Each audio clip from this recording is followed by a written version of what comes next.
lot of boxing, a lot of sparring, all the physical straining, running, lifting weights. That's beautiful. But you need to practice on what you have to do, and you have to box. So you should do as much boxing as possible leading up to the fight. Who am I? You know, who am I to the people? You know, I have a kid now, like I said before. Honestly, it's just that fatherhood time. You know, I haven't yet spent much more time with my son as I would want to. And he'll understand that as he gets older. If I can see, like, how can I change and how can I give my son more knowledge rather than luxury things, then I'm gonna do that.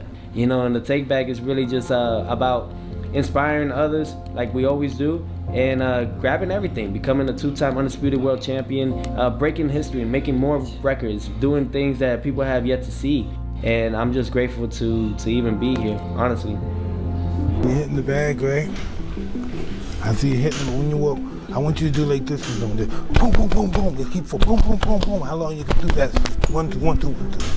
The combination, boom, like punch, boom, boom, boom, boom, boom. And of course, hard work pays off. So this is where it shows. And yeah, man, I think that's the hardest part, though, is taking it all in.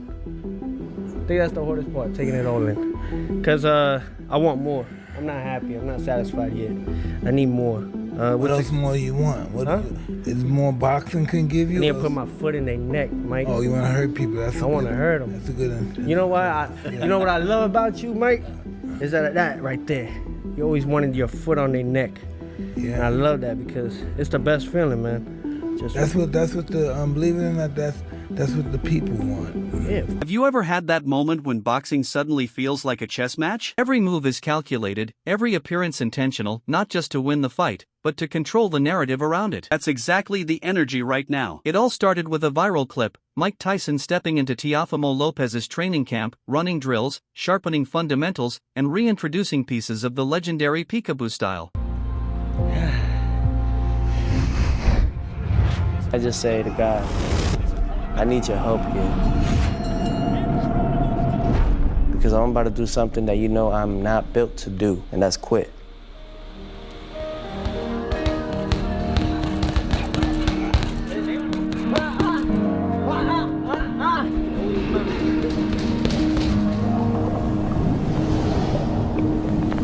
When you watch the footage, the impact is obvious. Iron Mike isn't there for a photo op. He's coaching reflexes, drilling slip and counter sequences, and bringing the presence of someone who has lived at the very top of the sport. This wasn't a cameo. The clip spread rapidly across social media, sending a clear message: Tyson is contributing real experience to Lopez's preparation. Then came the twist. After working with Lopez, Tyson turned his attention to Shakur Stevenson. His comments landed with weight. He praised Stevenson's polish and elite ring IQ, but wrapped that praise inside a warning. Respect on one side, reality on the other. That balance is why his words hit so hard. For Stevenson, hearing "you're great, but don't get too comfortable" from Mike Tyson is the kind of public pressure that forces focus.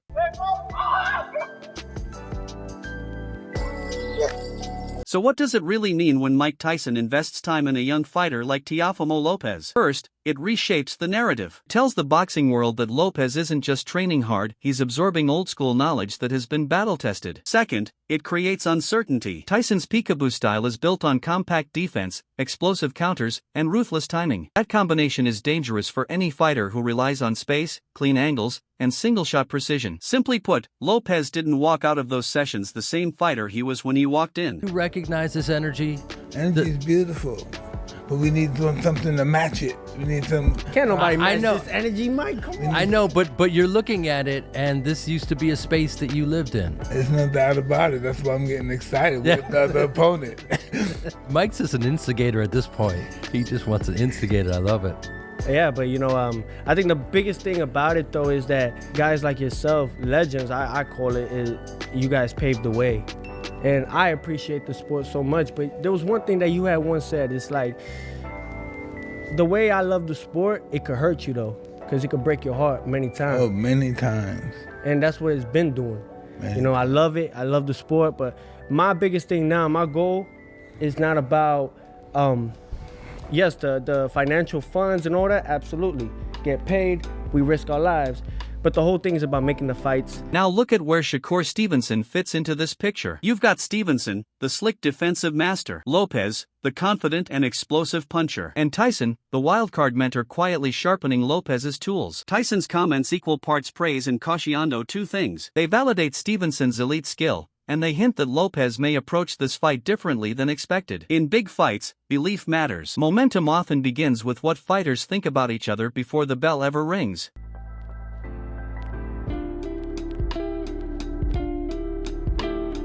Let's get specific. Shakur Stevenson's greatest strengths are distance control, subtle head movement, and his surgical ability to turn defense into offense. He fights like a watchmaker, making micro-adjustments, manipulating timing, and exploiting space with precision. You pull your hand back, the harder you punch, but it's not.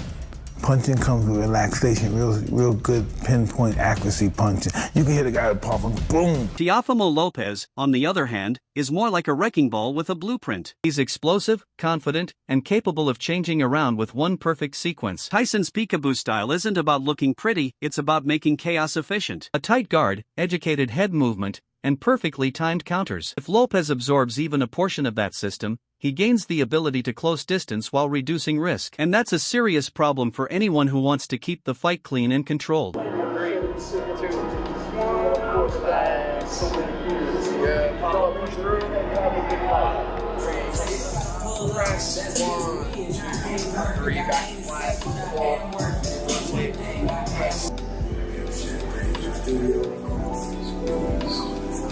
Yes, sir.